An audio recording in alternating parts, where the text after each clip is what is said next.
전륜 서스펜션, 네. 맥퍼슨 스트럿. 그죠? 예. 이거 그냥 교과서에서 나오는 그대로인 거죠? 네, 그냥 네. 그 모습 그대로인데요. 네. 그러니까 쇼크옵셔버하고 스프링 일체형으로 된 막대기, 네. 스트럿이 막대기란 뜻이죠. 그래서 그 위에 너클 위쪽으로 체결이 되어 있고 밑에 이제 한 점으로 된 네. 그 암이 그러니까 잡아주는 쪽은 두 점이고 너클과 연결되어 있는 점은 한 점인 로우 암이 체결이 되어 있고요. 전형적인 맥퍼슨 스트럿 방식의 서스펜션을 가지고 있습니다. 스테빌라이저가 뭐 살짝 두꺼운 편이고요. 그렇다고 그다음에 아주 두껍다고 말하기도 좀 그렇고. 뭐 차급에 봐서는 뭐 이 정도면 두껍다고 보여지고요. 그다음에 거의 작용을 완전히 끝은 아닌데 넓게 작용을 해서 강하게 좀 걸려 있는데 링크는 좀 길어요. 그래서 스트럿 위쪽으로 해서 체결이 돼 있고. 네. 여기가 기준선이고 네. 작용 레버가 한 이만큼 되죠. 그렇죠. 네. 전반적으로 강하게 걸려 있는 편이네요. 그 다음에 드라이브 샤프트 전륜 모델이기 때문에요. 이쪽으로 이제 뻗쳐 나가 있고요. 네. 그 다음에 이쪽으로 쭉 가시면 반대쪽에 자, 여기가 이제 엔진 모터죠. 여기가 네네. 오일팬이죠. 예, 오일팬입니다. 자, 손가락. 얘가 네. 오일팬이죠. 오일팬. 네, 전형적인 웨썸프 방식이라 두껍네요. 아주 뭐. 예. 그리고 그 옆으로 트랜스미션이 그리고 여기 쭉 가서 트랜스미션이 여기서부터 여기까지입니다. 네. 지금 이 모델은 그 우리가 흔히 말하는 횡치, 가로 배치 엔진이기 때문에 이런 방식, 그러니까 변속기하고 엔진이 옆으로 붙어 있는 그런 형태입니다. 그래서 변속기가 이제 앞으로 이제 정면 기준으로 보면은 진행 방향으로 보면 왼쪽이죠. 그렇죠. 운전석 쪽에 있는 거죠. 예, 운전석 쪽에 있어요. 그래서 보통 예전에는 이게 위치가 바뀌었다 그러죠. 엔진이 원래 이쪽에 있었고 변속기가 반대편에 있었는데 사고가 나면 이제 엔진이 구조물이 크니까 엔진이 뚫고 들어오지 못하게 이렇게 이제 위치를 바꿨다고 하네요. 그럼 조수석은? 그러니까. 예? 운전자만 중요한가? 조수잖아요. 조수? 예. 그래서 트랜스미션이 이쪽에 있기 때문에 이쪽으로 이제 출력에 나가는 드라이브 샤프트가 약간 항아리 모양이에요. 여기 드라이브 샤프트 좀 비춰주시죠. 여기죠? 예. 그래서 이렇게 약간 가운데가 두툼한 형태고요. 반대쪽은 이제 두 개의 파이프로 이제 중간 연결이 돼 있으면서 잠깐만요. 네. 여기가 트랜스미션이고 네. 그다음에 여기가 디퍼렌셜입니다. 네. 그래서 여기에서 그 운전석 쪽은 드라이브 샤프트가 여기서부터까지 짧게 뻗어요. 짧아요. 그래서 항아리 형상이고 여기서부터 저쪽은 조수석 쪽은 여 안쪽에 여 검은색 샤프트가 보이시죠? 잠깐만요. 요 샤프트가 중간을 이어주고 이어주고 이쪽에서 걸어주고 여기서 빠져서 나갑니다. 그래서 여기에는 이제 일반 파이프 형태의 드라이브 샤프트. 저쪽하고 형상이 다릅니다. 이게 전류는 이제 변속기가 저쪽으로 치우쳐져 있기 때문에 아무래도 디퍼런셜도 그렇고요. 좌우 길이가 달라서 토크 스티어를 잡아야 되기 때문에 이런 두께 차이를 잘 계산을 해서 중간에 한번 걸어주는 게 요즘 트렌드고요. 그렇죠. 그래서 설계가 되어 있습니다. 자, 여기 서스펜션 이쪽 다시 한번 보시면 너클이요. 너클요? 되게 작아요. 얇고. 그러니까 군사를 다 쳐냈어요 보니까. 이게 작다는 게 뭐 장점일 수도 있고 단점일 수도 있고 강도가 보장이 되는 한도 내에서는 장점이죠. 그렇죠. 가벼워지고. 이렇게 되면 이제 전체적인 무게가 언스프렁 매스 무게가 이제 가벼워지니까 아무래도 바퀴의 회복력이 좋아지죠. 그러니까 현가 하질량이 왜 좋아야 되냐면 이게 지면의 굴곡을 타고 빠르게 복원이 되는 특성을 가지고 있어요. 가벼운 추가 좀 진동을 좀 후진동이 덜 하잖아요. 그러니까 같은 스프링이라도 추가 가벼우면 빨리 움직이잖아요. 그 원리예요. 이 타이어랑 휠 타이어, 캘리퍼, 그다음에 로터, 너클. 근데 이 너클이 상당히 무게를 차지하니까 다 쳐낸 거죠. 쳐내면 그만큼 차의 서스펜션 동작에 도움이 되는 거죠. 그래서 우리가 얘기하는 언스프렁 매스가 바로 그런 점 때문에 중요하다 이렇게 보는 거고요. 그래서 이제 휠의 무게도 사실은 차의 동작에 미치는 영향이 크고. 우리 경량휠을 쓰는 이유가 타이어의 무게도 사실은 차이가 커요. 근데 이제 타이어 접지력만 생각하는데 타이어 무게가 뭐 10kg인 것도 있고 15kg인 것도 막 그래요. 휠도 뭐 파우더에 따라서 다르죠. 11kg인 것도 있고 뭐 14kg인 것도 막 그래요. 뭐 10kg 언더짜리도 있고요. 무거운 조합을 딱 꽂아 놓으면 차가 멍해지죠. 이게 그 후진동도 많아지고 그 내려갔다가 올라갔다가 할 때 그 속도도 상당히 더뎌집니다. 그러면 운동성이 전체적으로 저하가 돼요. 자, 캘리퍼에 보시니까요. 이게 캘리퍼가 굉장히 형상은 큰데 안에 피스톤은 2개가 들어있고 바깥에 2개 들어있어서 4피스톤 방식이에요. 네. 브렘보. AMG는 이제 브렘보 원래 이제 사용을 하고 있고요. 네. AMG 브레이크가 상당히 좀 신뢰도가 높고 브렘보 맞나 보니까 여기에 브렘보라고 써 있네요. 네.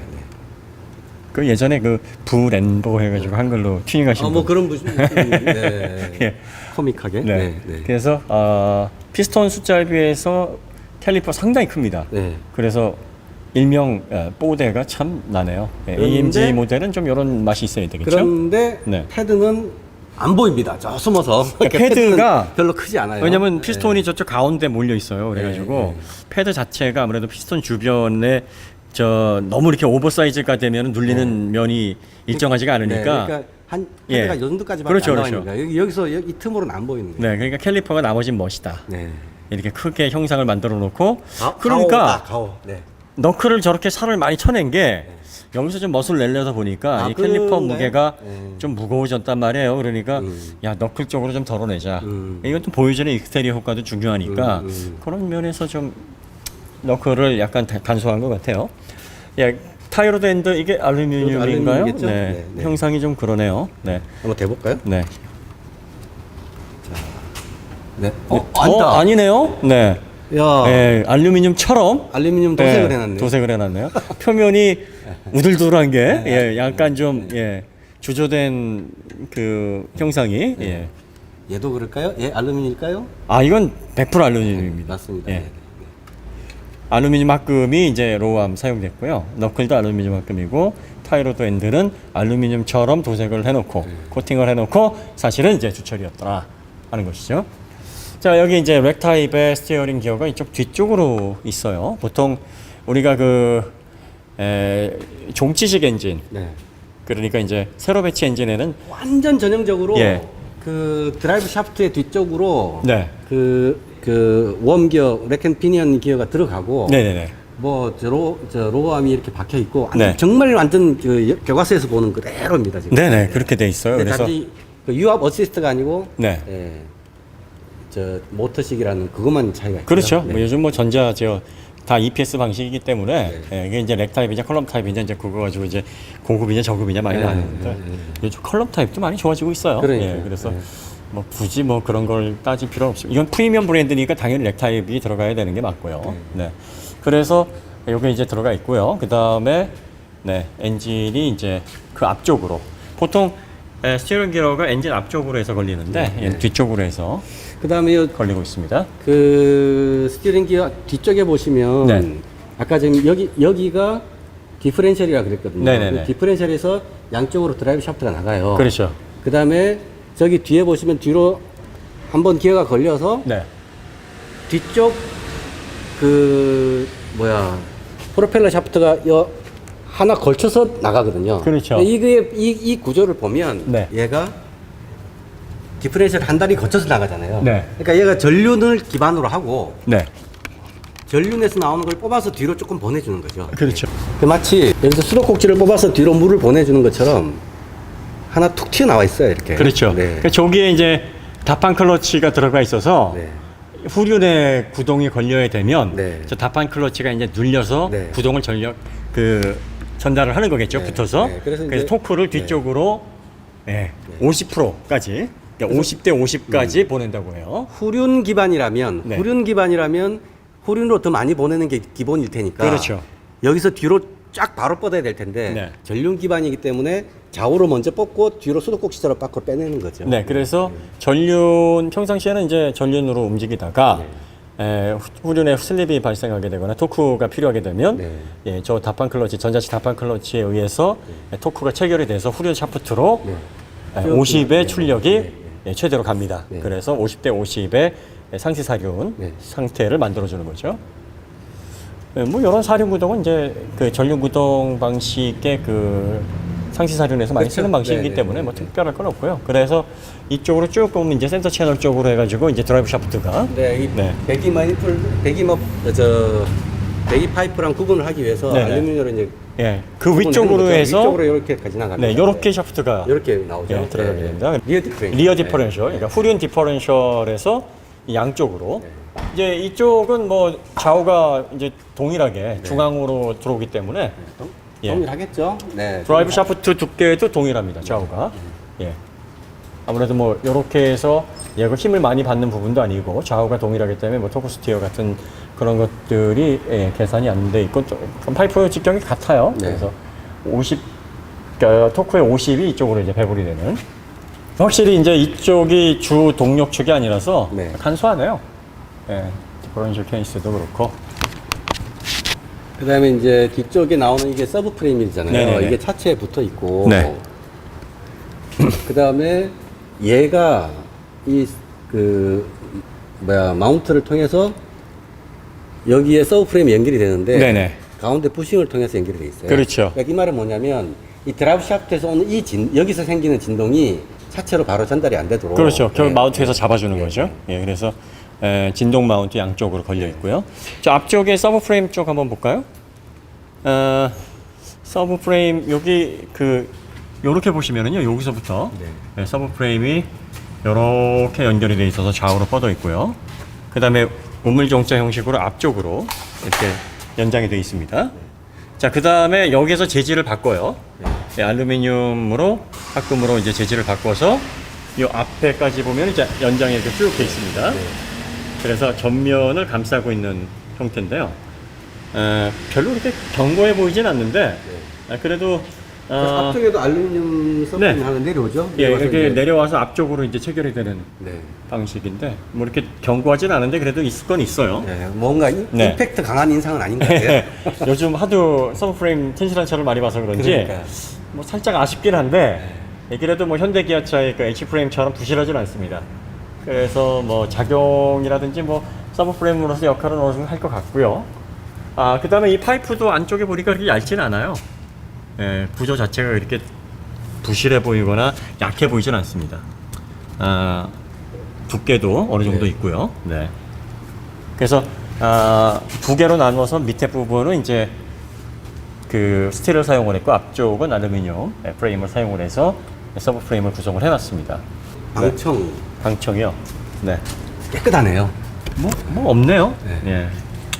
뭐 좀 기대를 했었는데 그러게. 실런트 없고 표면에 뭐 뿌려져 있는 건가요? 이렇게 저게? 아니 별로 그렇지 않아 보이는데, 그죠?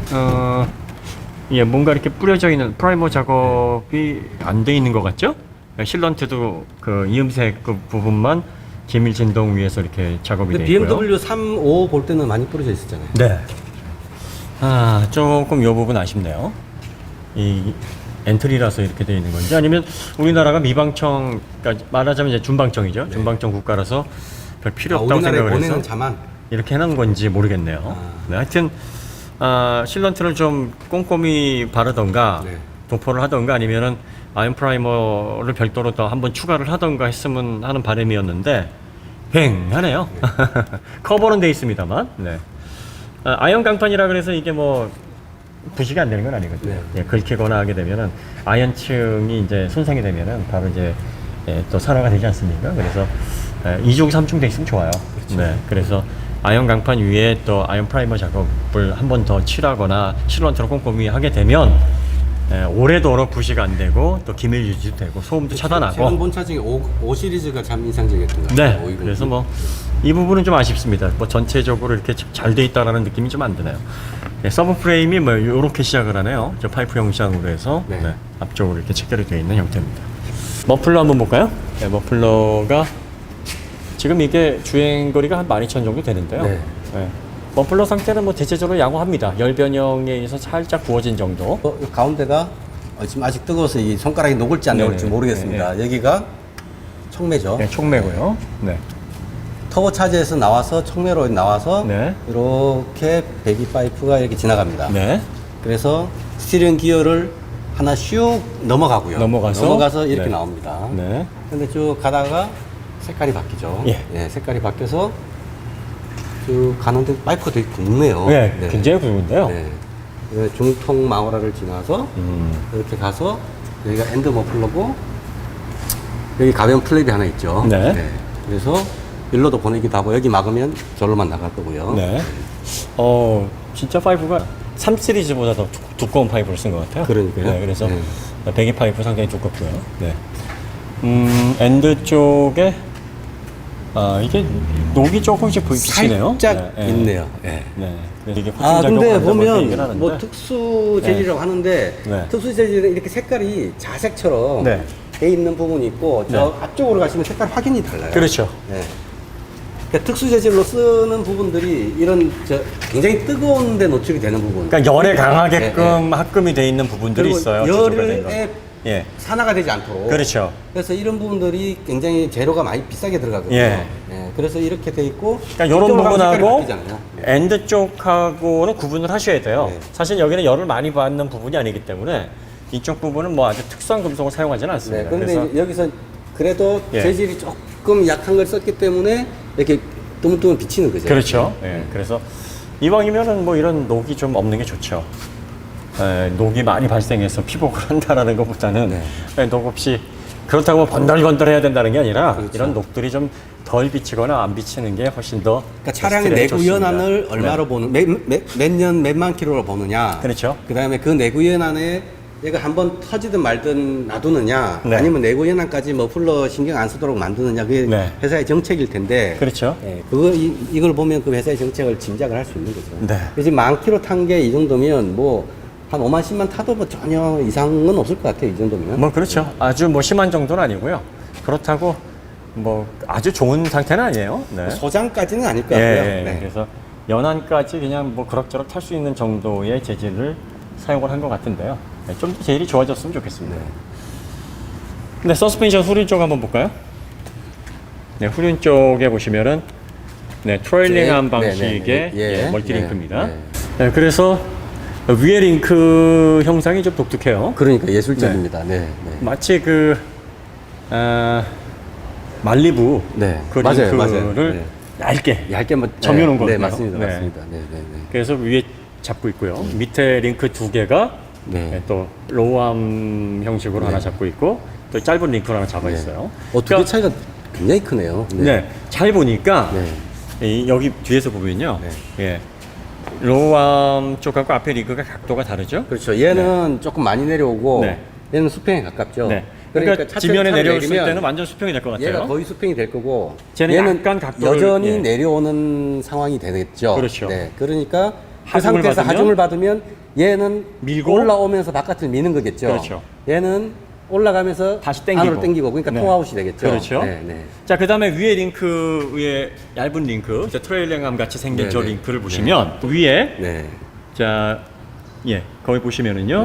저 반원 형태로 되어 있는 저 형상을 보면 쟤는 오히려 위로 올라가니까 약간 당기는 역할을 할 것 같고 얘는 수평이 되면서 위에 링크보다는 기니까 길면서 당겨지는 게 좀 덜 하죠. 그러니까 당길 것 같아요. 그러니까 캠버가 되는 거죠. 예, 그러면 마이너스 캠버가 자연스럽게 하중이 실리게 되면 잡히는 그러니까 전형적인 마이너스 캠버의 토아웃이니까 맞습니다. 아까 우리가 브레이크에서 살짝 밟을 때도 호미가 살짝 그 코너에 맞게 트레이 브레이킹 동작도 나오고 그리고 돌아가는 동작이 앞바퀴가 나왔잖아요. 앞이 무거운 차인데 하중을 받을 때 뉴트럴하게 잘 돌아가는 이유가 여기 있는 거예요. 그렇죠. 뒤를 매끄럽게 잘 돌려주는 게 이 구조에서 나오는 거죠. 네, 마이너스 캠버, 토아웃. 그리고 또 여기 스테빌라이저를 보시면은요, 스테빌라이저가 상당히 독특한 데 걸려 있어요. 얘가 스테빌라이저죠. 스테빌라이저가 트레일링암에 걸려 있습니다. 트레일링암에 걸려 있고 얘가 스테빌라이저입니다. 근데 스테빌라이저 끝을 쭉 따라가 보시면 여기 오죠. 근데 이 링크가 어디로 가냐면 엄청 짧은데 스테빌라이저 거기다, 끝으로 가 있어. 트레일링암 끝으로 가 있어요. 그 바로 너클이 연결이 돼 그렇죠. 있어요. 그 말은 뭐냐면 이 지점이 운동이 가장 큰 지점이거든요. 그렇죠. 큰 지점만큼 이 스테빌라이저를 작동을 시키겠다, 많이 시키겠다는 거죠. 그렇죠. 그러니까 이 두께에 비해서 두께를 100% 활용하겠다는 거거든요. 작용을 크게 시키겠다. 그러니까 이게 실제로 보는 두께 이상으로 사실은 작용하고 있는 겁니다. 그렇죠. 그러니까 이게 전륜보다 지금 전륜 스테빌라이저보다 더 얇거든요. 그렇죠. 약간 얇지만 작용은 더 작용. 강하게 걸리게 돼 있습니다. 그 다음에 이제 이게 좌우 쪽을 잡아주는 거고 또 상하 쪽을 잡아주는 스프링이 보기에도 상당히 두꺼워요. 얘 말하는 거죠. 그래서 탄성 개수가 좀 높게 설정이 되어 있는 것 같고요. 물론 뭐 그거는 알 수가 없는 건데 보통 뒤에 편안한 차들 보면 얘보다 좀 가늘게 여러 번 감겨져 있는데 얘는 좀 강하게 걸려 있고 그다음에 뭐 이게 강하면 당연히 그 쇼크옵셔버 요것도 이제 강하게 잡혀 있다고 봐야 되겠죠. 쇼크옵셔버는 우리가 알 수 없죠. 눈으로 봐서는. 뭐 두께로 봐서는 얇은데 저거 얇다고 해가지고 안에 작용이 약하다 이렇게 볼 수 없는 겁니다. 알 수 없는 겁니다. 속에 이제 오르피스의 굵기에 따라서 다르기 때문에. 뭐 작용하는 어떤 그 용매라든지 피스톤이 어떻게 작용하느냐 그것도 봐야 돼. 근데 스프링이 강하면 저것도 강하게 잡아줘야 돼요. 어차피 얘랑 세트로 가야 돼요. 왜냐하면 기본적으로 진동은 스프링이 잡지만 그 스프링의 그 후진동을 쇼크옵셔버가 잡지 않습니까? 그래서 둘 다 강하게 가야 되는데 후륜 쪽을 상당히 강하게 설정을 했어요. 스프링 쇼크옵셔버도 그렇고 스테빌라이저도 그렇고 그리고 또 트레일링한 방식으로 해서 각도에 따른 그 후륜의 모션을 적극적으로 활용하고 있죠. 각도에 따른 변화에 따라서 지오메트리가 대응할 수 있게 하면서 전륜의 어떤 그 언더스티어를 줄여주는 그런 세팅을 했습니다. 그리고 또 전륜 구동이기 때문에 후륜을 강하게 하지 않으면 전륜의 숨통이 닫혀버려요. 그래서 숨통을 열어주기 위해서는 후륜을 강하게 갈 수밖에 없죠. 그런데 강한 후륜의 어떤 세팅에 비해서는 승차감이 그렇게 나쁘지 않았어요. 좀 튀기는 했으나 아주 거슬리거나 좀 힘든 어떤 승차감을 주지는 않았다는 점에서 나름 세팅은 잘 된 것 같아요.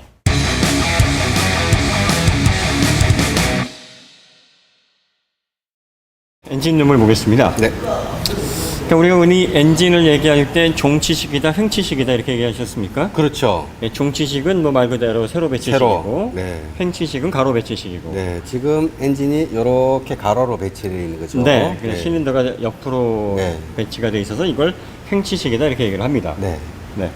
그냥 가로 배치식이다 이렇게 생각하시기 더 편해요. 그렇죠. 한자 쓰지 말고. 그러니까요. 이 가로 배치식, 횡치식의 문제가 뭔가요? 이게 좁잖아요. 그러니까 많이 공간을 활용이 굉장히 지혜롭게 해야 되는 거죠. 그러니까 공간 활용 면에서는 횡치식이 유리하고 왜냐하면 앞뒤 공간을 남겨서 사용할 수 있으니까. 그래서 이것 때문에 이제 전륜 구동차는 막 복잡하지 않습니까? 드라이브 샤프트도 전륜에 걸려야 되고, 그리고 변속기도 들어가야 되고. 얘가 이 좁은 공간에 앞쪽으로 놓이다 보니까.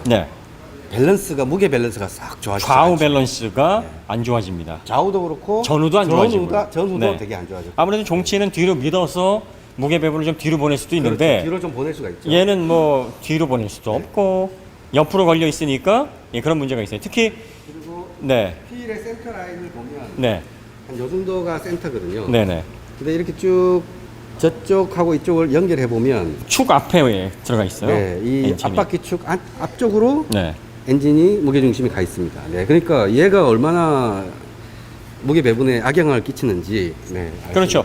그러니까 같은 무게 배분 비율이라도 맨 끝에 무게가 하중에 걸리게 되면 이게 추처럼 연결이 돼 있어서 요가 발생할 때 막 걷잡을 수 없이 커지게 되지 않습니까? 돌리기 힘들어지죠.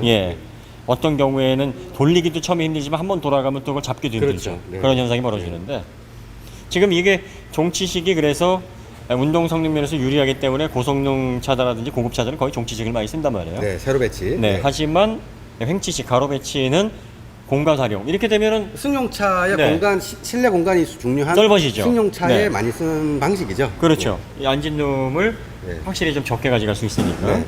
자, 그래서 이제 좌우의 무게 배분이 문제가 되니까 나름 어떤 머리를 썼냐면 변속기만으로는 이제 무게 배분이 완전히 이루어지진 않으니 배터리를 또 그 옆에다 이렇게 딱 놨어요. 근데 보통은 트렌드가 배터리를 뒤로 보내는 방식이잖아요. 그렇죠. 그러나 얘는 무거운 이 배터리를 굳이 앞에 갖다 놓고 있어요. 그러니까 엔진이 옆에서 무게가 한쪽으로 치우치니까 배터리가 한 15에서 20kg 정도 나가지 않습니까? 그래서 이 배터리로 나머지 밸런스를 이제 변속기와 같이 맞춰서 좌우 무게를 맞췄어요. 그런 것 같아요. 더군다나 터보차저나 이런 시스템, 배기 시스템이 무거운 게 또 여기 또 들어가니까 반대쪽에 또 뭐 밸런스 맞춘 거 같아요. 또 지금 종치식이 아니고 횡치식, 그러니까 가로 배치식이니까 터보차저를 앞으로 뽑았어요. 그렇죠. 이 원래 배기가 앞쪽으로 나가는데 지금 보시면 그래서 이제 어차피 터보차저가 앞쪽으로 가는 거는 얘의 원래 배치에서 맞는 건데 아래에서 이렇게 올라와서 그러니까 특이한 게 보면 배기 매니폴드가 지금 제가 레이저 포인트로 말씀을 드리면 네. 저 아래쪽에 네. 여기 이제 아래 배기 매니폴드거든요. 네네네. 네. 배기 매니폴드에서 올라와서 보통의 우리의 그 상식이라면 네. 얘가 아래쪽으로 내려가면서 터보 차저가 돌죠. 돌리고 네. 그게 또 아래쪽으로 내려가면서 뒤로 배기가 쭉 빠져야 될 것 같은데 그렇죠. 얘는 지금 보면 거꾸로 돼 있어요. 배기가 위로 올라와서 이 터보 임팔라를 돌리고 터보 차저 터보를 네. 돌리고 그 다음에 또 올라온 거를 저기 배기 파이프를 통해서 한 바퀴를 삥 돌려요. 저 밑으로 해서 네. 저 총매가 저 밑에 가 있어요. 그렇죠. 네. 그 산소 센서하고 총매 거리가 길어요. 그래서. 네, 그래서 한 바퀴 삥 네. 돌린 거예요 지금. 그렇죠. 네, 그런데 아마 이 덩어리 이렇게 흔히 골뱅이가 좀 사이즈 큰 골뱅이를 쓰다 보니 네. 이걸 밑으로 내리려면 막 간섭이 생기잖아요. 그렇죠. 네, 그래서 반대로 하게 되면은 네. 오히려 복잡해져요. 네, 왜냐하면 네. 또 컴프레셔 쪽에서 흡기 쪽으로 가는 라인이 복잡해집니다. 그렇죠. 네네. 그래서 지금 얘는 흡기 라인을 최대한 짧게 네. 해서 네. 스프로 그 과정을 줄이기 위해서 이렇게 머리를 쓴 것 같아요. 네네네. 그리고 그러다 보니 어차피 이 상식적으로는 터빈에서 청매까지가 거리가 짧으면 짧을수록 그 배기 정화에 좋거든요. 그렇죠. 네. 근데 그거에 대한 그 손실을 감내하면서도 네. 이 레이아웃을 정말 작은 엔진룸의 레이아웃을 정말 100% 활용하고 있는 거예요. 네, 그렇습니다. 그래서 네. 이 뜨거운 게 이 네. 위에 가 있으니 예. 이걸 덮고 있는 얘를 한번 봅시다. 네. 뭐가 없어요? 후드. 네. 후드에 아무것도 없어요. 네. 왜냐면 열이 엄청나게 나니까 그러니까 이 부직포 같은 거 갖다 놓으면 녹아요. 변형되거나. 불타고 막 이럴 거 아니에요. 예. 아무것도 없습니다 여기. 예. 네. 지금 이 표면 온도가 한 400도까지 뭐 3,400도까지 올라갈 것 같은데. 네. 그래서 여기 뜨겁다고. 네, 만지지 네. 말라고. 이게 뭐라고 그랬죠? 아까 뭐라고? H.O.T. 네. 아, 참. 네. 네. 예, 여기 보시면은요. 여기 잘 보시면 오일 라인 두 개 들어가는 여기가 CHRA입니다. 네, 네. 그러니까 이쪽이 컴프레셔 쪽 임팔라고요. 네. 이게 저쪽에 터빈. 이쪽이 네. 배기 쪽 임팔라입니다. 네, 네. 요 사이를 연결하는 CHRA의 네. 베어링을 윤활시켜주는 거죠. 윤활시켜주는 윤활하고 냉각시키는 거죠. 엔진 오일 윤활 라인이 네, 네, 들어가고요. 네. 이 다이어프램 요거 보이는 거는 이쪽으로 쭉 아래 보시면은 얘가 보이죠? 다이어프램 당겨주는 거. 당겨주는 거. 다이어프램이 요걸 당겨줘서 여기에 보시면은 여기 뚜껑 하나 연결돼 있어요. 여기 쭉 따라가 보시면 요게 요 부분인데 네. 요게 이제 그 필요 없을 때 배기를 빼주는 네. 그 웨이스트 게이트입니다. 네. 요게 빠지면서 칙칙칙 요 소리 나죠. 네. 예. 그러니까 솔레노이드 방식 안 쓰고 다이어프램 방식을 쓰는 거 보니까 뭐 터보 차저 방식은 이제 네. 아주 뭐 최신 방식은 아니에요. 네, 네. 시스템으로는 좀 사골에 가까운 네? 네. 전통적인 터보 차저 방식인 거죠. 예, 그래서 전 정말 네, 네. 이게 너무 깔끔해서 참 인상적이었는데 가만 생각해 보니까 얘 때문에 그렇죠. 후드를 이렇게 할 수밖에 없었다. 네. 그런데 한편 또 보면 자 자석을 한번 붙여볼게요. 네. 안 붙어요. 예, 알루미늄만큼인 거죠. 알루미늄인 네, 거죠. 네, 네. 그러니까 얘의 열기를 예. 달리면서 얘를 전달시켜서 그냥 내보내고 있는 거예요. 그렇죠. 지금. 네? 또 알루미늄이 또 열을 또 분산시킬 수 있으니까. 그래서, 자, 그래서 달리고 나서 후드를 열 때 네. 화상에 조심하셔야 됩니다. 그럴까요? 이거 굉장히 뜨겁습니다. 굉장히 뜨겁더라고요. 이게 쉽게 네. 장갑 끼고 장갑 끼고 있어야 만지셔야 되고요. 자, 이렇게 되니까 아까 우리가 터보렉이 좀 없었잖아요. 네. 예. 아, 그거 참. 예. 네. 터보렉이 아예 없었던 건 아니고 네. 이게 아주 부드럽게 리니어하게 네, 네, 네. 반응이 왔는데 보니까 자, 흡기 라인 네. 한번 볼까요? 자, 여기가 에어클리너죠. 네. 에어클리너에서 터빈이, 컴프레셔가 돌면 네. 공기를 쭉 빨아들여서 네. 이렇게 갑니다. 그렇죠. 이렇게 가서 요 덩어리가 뭐냐면 얘가 인터쿨러예요. 그렇죠. 순행식 인터쿨러. 네, 순행식 인터쿨러라는 게 공기는 이렇게 지나가는데 네. 여기가 쿨런트가 이렇게 빠져서 네. 저렇게 돌아서 앞쪽으로 나와서 네. 라지에터로 식혀서 예, 다시 요쪽 부분에 있는 그렇죠. 예, 네, 라지에타죠. 그래서 이걸 보면 네. 컴프레서에서부터 흡기 쪽 실린더 안쪽으로 들어갈 때까지 굉장히 짧아요. 굉장히 짧아요. 정말 이게 짧아요. 터보차로서는 네. 터보차저 스프로브로는 굉장히 네. 짧아요. 그래서 예. 터보차저 터보렉을 줄이는 방식이 몇 가지가 있는데 네. 그 지난번 박스터 시승할 때 네네. 설명했던 예, 예. VGT 네. 그 다음에 이렇게 그 흡기 루트를 짧게 가져가는 거. 그렇죠. 네. 예. 그 다음에 밸브를 열어놔서 악셀을 떼더라도 공기가 계속 흘러다니게 만드는 거. 그렇죠. 네, 크게 예. 그렇게 세 가지로 볼 수 있는 예. 거죠. 또 뭐 그 트윈 스로틀이라 그래서 네. 그 배기 매니폴드를 두 개로 나눠가지고 네네네. 순차적으로 이렇게 순서대로 들어갈 수 있도록 네. 뭐 1번, 4번, 2번, 3번 이런 네네네. 식으로 묶는 경우도 있고 네. 아예 트윈 터보로 걸어서 작은 터빈, 큰 터빈으로 나눠가지고 네. 배기 냉간시에 작은 터빈 돌고 네, 이런 식으로 시리얼로 해놓고요. 만들어서. 네, 아니면 네, 네. 그 트윈 아주 똑같은 터보를 두 개를 걸어서 네. 하나 돌리고 두 개 네, 돌리고 네, 뭐 네, 이런 네. 경우도 있는데 웨이스트 게이트를 사용하는데 네. 이 흡기 밸브 라인을 최대한 짧게 네. 그래서 전체 스프롭을 짧게 가져간 거예요. 요새 이게 예. 트렌드죠. 과거에 우리 터보차저 튜닝할 때 보면 네. 골뱅이를 달고 네. 이거를 이 저 공랭식 라지에터를 네. 앞쪽으로 길게 뽑아서 그렇죠. 한참 큰 거를 라지에터 큰 걸 쓰고 네. 다시 돌리면 네. 그 공기 루트가 굉장히 길거든요. 아, 근데 파워는 팍 하고 터지는데 그 터지려면 아주 쭉 터집니다. 1터져. 맞아요. 1초 기다려야 돼요. 네, 이게 터보 터질 때 같이 생기면 아주 막 기다리네. 그래서 예. 여기에 지금 가고 있는 트렌드입니다. 네. 이 루트를 짧게 가는 거예요. 지금 저 냉각수 탱크가 여기도 있고 네, 여기도 있어요. 두 개가. 요게 있습니다. 엔진용 냉각수고 네. 요게 지금 보시면 이게 라인이 연결돼 있잖아요. 네. 예. 인터쿨러용 냉각수입니다. 냉각수입니다. 그래서 두 가지로 나눠져 있고요. 네. 아, ECU가 네. 엔진 옆에 딱 붙어 있어요. 여기 열이. 그러니까요. 그다음에 터보 차저가 바로 여기 있어가지고 네, 네, 네. 이 열이 굉장히 후끈할 것 같은데 그러니까요. 요 아주 좁은 와. 공간에 붙어 있어요. 지금 이게 네. PCB로 이루어진 ECU고 그 네. 안에 메모리도 들어가 있고 네. 데이터가 중요한 게 많은데 말이죠. 네. 이게 열받게 만들어서 미친 듯이 달려라 그런 거 아닌가요? 아, 그냥 정신을 네, 도- 정신줄 놓고 달려 그냥. 뭐 그런 거 생각해. 네, 네, 네. 아, 근데 네. 보니까 네. 이 흡기 쪽하고 붙어 있어요. 붙어 지금. 있어요. 네. 예. 그래서 너를 위해 준비했어. 아내가 네. 아, 이런 비밀이. 그래서 보면 네. 이 붙여 놓은 게 공기 흡기가 되면서 그렇죠. 여기를 돌면서 빠져나가는데 네. 여기가 열이 나면 네. 이 열을 뺏어서 이렇게 들어가는 거죠. 그렇죠. 네, 그러니까 네. 얘를 냉각하기 위해서 네. 애를 쓴 거예요. 그렇죠. 네, 네. 지금 여기 보면 냉각 핀이 쭉 네. 있어서요. 네. 네. 표면이 또 알루미늄으로 되어 있고 네, 네. 공기를 차가운 공기가 들어와서 표면을 식힐 수 있게끔 되어 네, 있습니다. 네, 네. 예, 그래서 흡기 쪽으로 해서 ECU가 과열되지 않도록 이런 냉각 장치를 만들어 놨어요. 네. 예, 이런 부분도 상당히 머리 잘 썼어요. 머리 잘 썼네요. 네. 네. 네. 정말로 뚫려 있을까 싶었는데 뚫려 있네요. 네. 네. 브레이크 오일 리저브가 상당히 큰데요? 그러네요. 네. 근데 크다기보다 긴가요? 긴 것 같아요. 네. 네. 여기까지 뽑으려고. 네. 저쪽 안쪽에 이제 하이드로백 네. 들어가 있고요. 네. 네. 예. 아, 휠하우스가 네. 알루미늄일까요? 아니면 주철일까요? 한번 붙여볼까요? 자. 딱. 붙는 소리 났어요. 네. 그 옆에 팬더 한번 보시죠. 팬더.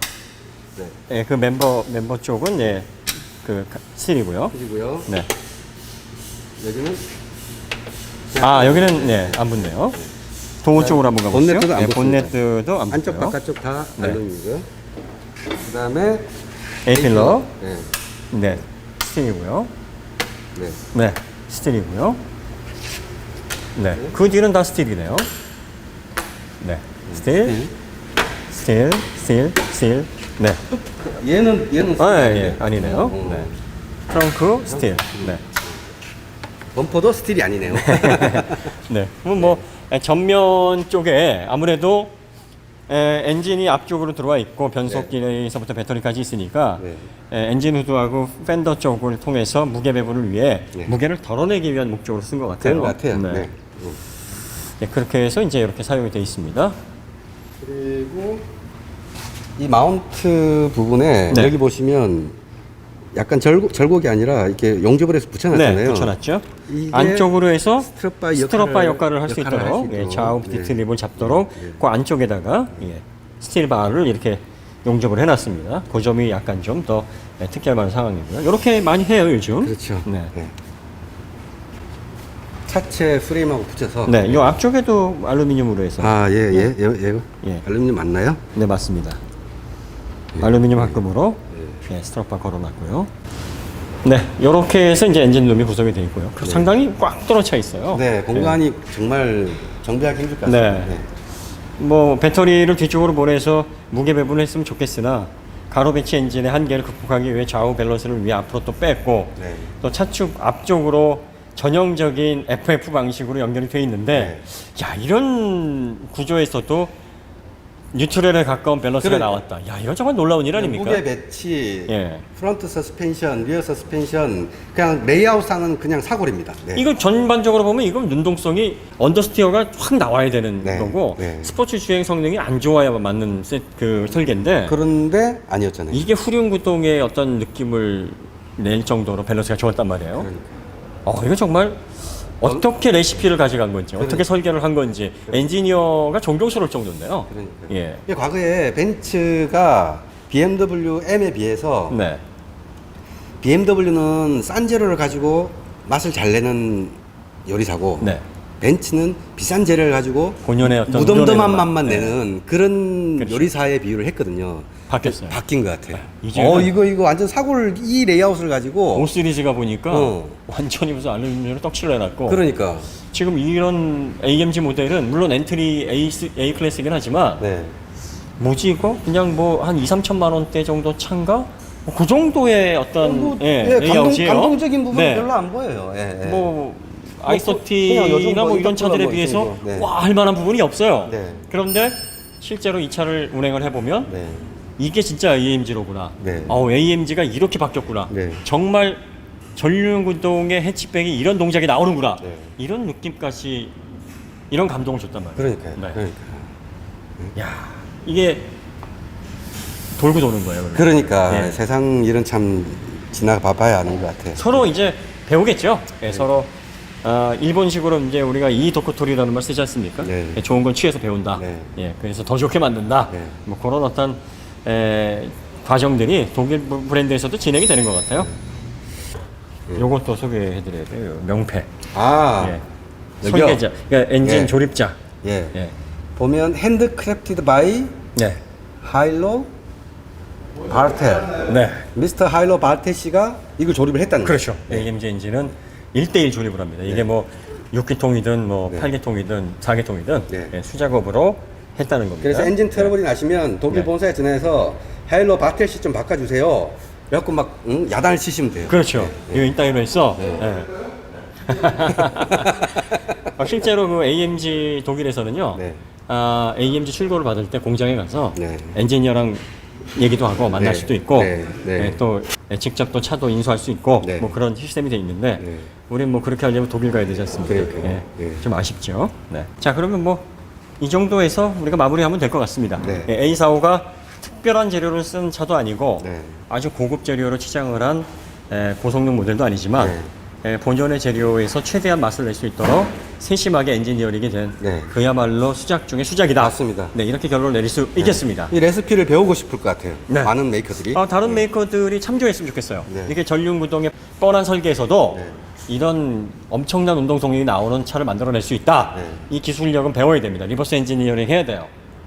이제 저희는 이제 여기서 메르세데스 벤츠 A45, AMG 하부 리뷰까지 마치고 다음에 다른 차로 또 찾아뵙도록 하겠습니다. 휴가를 잘 보내시기 바랍니다. 무더위 건강 조심하시기 바랍니다.